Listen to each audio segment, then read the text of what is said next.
அம்மா உன் வார்த்தை வேதம் என்றெண்ணும் மகனும் நான் தானம்மா.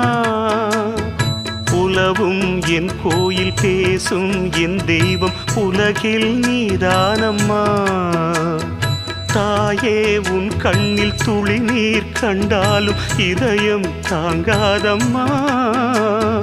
ஏதோ உன் நெஞ்சில் துயரம் என்றாலும் விழிகள் தூங்காதம்மா. வண்ணமுகம் வாடி நிற்க பார்த்ததில்லை நானும் என்னாலும். வாடை கொஞ்சம் கூந்தலை ஆடை கொண்டு மூடிட வருத்தம் என்ன இந்நேரம். சொல்லி சொல்லி வந்தது